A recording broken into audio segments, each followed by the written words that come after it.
Moi, j'avais la sensation qu'effectivement, ça n'a pas été facile. Être mère célibataire en l'ayant vécu et à travers mes tantes, à travers d'autres personnes ou des amis, être mère célibataire, ce n'est pas facile.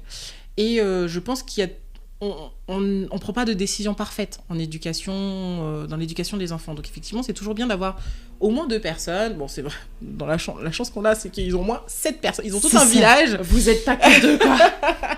Ils ont tout un village pour les élever. Mais effectivement, c'est toujours bien d'avoir cette balance. Parce qu'effectivement, parfois, elle peut me poser des questions. Qu'est-ce que tu penses ? Comment on pourrait améliorer ? Quelles décisions on pourrait prendre ? Et moi, je lui donne mon avis parce qu'au final, on travaille tous pour le bien-être des enfants. On veut leur donner des bonnes valeurs, qu'ils soient bien éduqués, qu'ils soient respectueux des gens et on veut les voir grandir dans un bon environnement où ils seront épanouis et voilà. Mais ce qui est génial, c'est finalement voir ton impact, ton influence qui est très émotionnelle aussi, mais comme une mère. C'est pour ça que je dis que t'as pas enfanté, mais t'es déjà maman.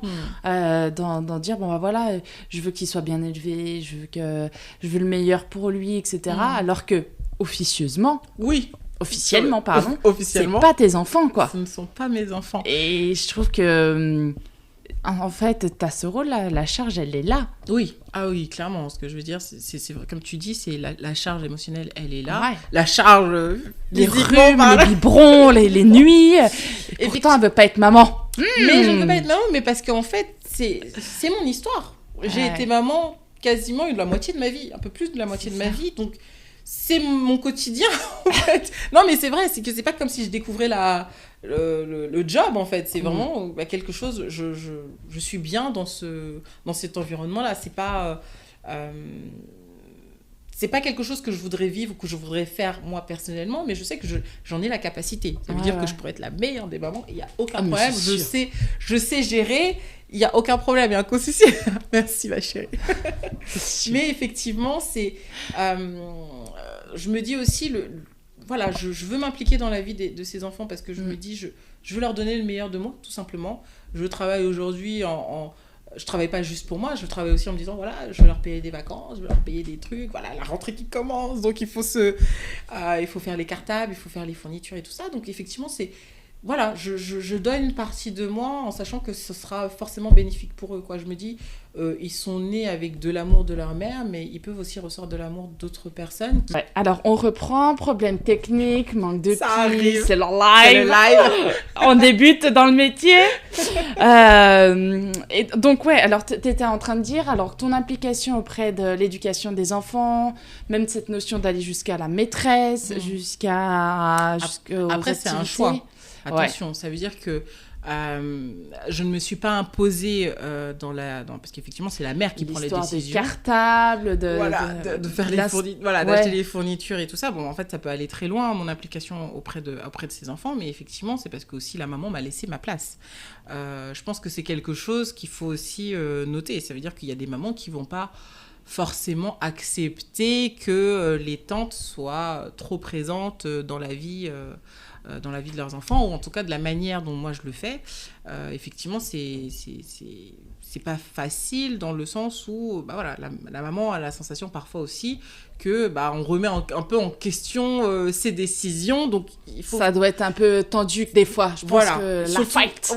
Pas forcément la fight, mais je pense que c'est juste un débat. Voilà, on a pas mal d'opinions qui peuvent comme être une aussi, coparentalité masculine-féminine. Exactement, il n'y a aucune différence. Je veux dire, c'est juste 2 esprits qui s'opposent et qui peuvent parfois avoir des points divergents sur l'éducation ou sur peu importe concernant les enfants. Mais je pense que dans tous ces schémas, peu importe homme, femme, marié, pas marié, enfin voilà, c'est toujours une notion d'écoute. Respecter l'opinion de l'autre et de se dire on essaie une méthode, cette fois-ci peut-être c'est pas moi qui vais gagner sur la décision, si ça fonctionne tant mieux, si ça fonctionne pas c'est pas grave, enfin voilà, c'est toujours une histoire d'échange et de se dire qu'est-ce qu'on fait de mieux pour l'intérêt des enfants. Voilà. Ouais, moi je pense que c'est surtout ça. Et est-ce que finalement, alors peut-être que je sais pas si ça m'intéresse cette question, mais est-ce que le poids finalement de cette communauté n'est pas un frein pour toi dans cette décision de vouloir un jour enfanter ? Ça l'était quand j'étais plus jeune, dans cette partie, on va dire, de 17 ans, quand on commence un petit peu, on commence à travailler, les jobs d'été, donc voilà, on a un peu plus de l'envie de sortir et de voir le monde. Donc on va dire de mes 17-18 ans jusqu'à mes 25-26 ans, où effectivement, j'étais aussi encore très impliquée d'un point de vue familial, à travers, j'aidais ma maman, j'aidais mes tantes, j'aidais mes sœurs, aussi bien ça, financièrement, aussi dans ma vie de femme. Donc effectivement, je pense que oui, ça a un peu freiné ma vie de femme, mais à partir du moment où j'ai pris la décision de mettre des barrières et des limites, on va dire, à cette famille africaine qui peut être parfois très envahissante, qui peut prendre des décisions pour vous. Après, je veux dire, c'est culturel. Voilà, ça a des avantages et des inconvénients comme dans toute culture, effectivement. Mais c'est vrai que parfois, ces familles peuvent être très envahissantes et on a plus la sensation de travailler en collectif qu'avoir son identité personnelle.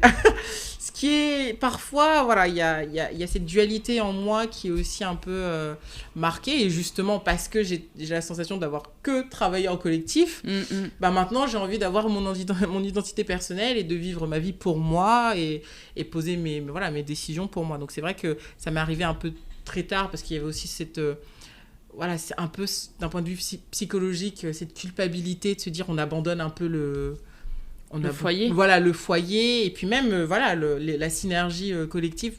On se dit on abandonne un peu les gens, et peut-être les personnes vont penser aussi que vous êtes très égoïste. Ça peut aller très très loin, mais à partir du moment où on a cette réflexion, et tu m'as heureusement beaucoup aidée par rapport à ça, c'est que j'ai compris que j'étais lucide, et qu'il fallait qu'à un moment donné je ne vive plus ma vie pour les autres, mais aussi vivre ma vie pour moi. Et à partir de ce moment-là, forcément, ça a été un déclic. Donc, effectivement, moi, je me suis jamais vue avec des enfants, parce que je l'ai vécu et j'en ai élevé. Parce qu'il y en a plein. Mais encore plus, parce que je me suis dit, il faut que je rattrape le temps de cette liberté que j'ai retrouvée assez tard. De cette vie de femme que finalement, on t'a enlevée très tôt. Voilà, exactement. Qui t'a imposé par ce poids de vie de mère. Exactement. Et là, peut-être que dans quelques années, donc, tu seras dans l'adoption, et là, on sera là. Maman Lulu, un podcast, ton expérience, qu'est-ce que tu as vécu, etc. Qui peux-tu aider à travers ça? Et je trouve ça génial, finalement, parce qu'il y a pas juste un chemin pour devenir maman. Tu es la preuve même qu'on peut finalement influencer ses tantes, ses mères, ses cousines, ses femmes dans leur rôle. Cette implication n'est pas seule. Bien sûr. Moi, ça m'impacte beaucoup, finalement. Tu as raconté tellement d'histoires, et qu'aujourd'hui, j'ai envie de donner cette multiculture, comme tu dis. Est-ce que, peut-être pour clôturer l'interview, si tu avais, je sais pas, un témoignage, un mot, une émotion, un ressenti pour toutes les mères qui nous écoutent, cette coparentalité, ces femmes qui sont peut-être là en train de nous écouter, dire ouais, mais peut-être que moi aussi, peut-être vécu dans cette même communauté à devenir maman, mais sans enfanter. Qu'est-ce que tu as envie de leur dire pour... Alors, je vous dirais, je pense que c'est surtout il faut être bien dans ses baskets avant tout. Je pense qu'il ne faut pas subir la pression de la société qui peut parfois, je pense à notre âge, dans la trentaine déjà, on se dit il faut absolument qu'on suive un carcan, le mariage, les enfants et tout. Bon, heureusement quand même, notre société a quand même assez évolué ces 10 dernières années. Donc effectivement, il faut d'abord être bien dans ses baskets, être bien avec soi-même, dans son identité. Et à partir du moment où vous avez décidé peut-être de faire des enfants, on peut être maman de différentes manières. Moi, je l'ai été très jeune à travers mes cousines, parce que c'était les premières. Maman Lulu. Maman Lulu.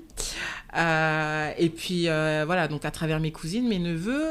Mais c'est surtout se dire à quel point on veut s'impliquer dans la vie d'un enfant, et de se dire, moi, je veux m'impliquer parce que je veux le meilleur pour lui et je veux que ce soit un adulte accompli, mais pas forcément accompli d'un point de vue professionnel, comme on parle de l'accomplissement, mais accompli en tant que quelqu'un qui respecte les gens, quelqu'un qui est bien dans ses baskets, qui ne vit pas avec des névroses particulières, mais qui soit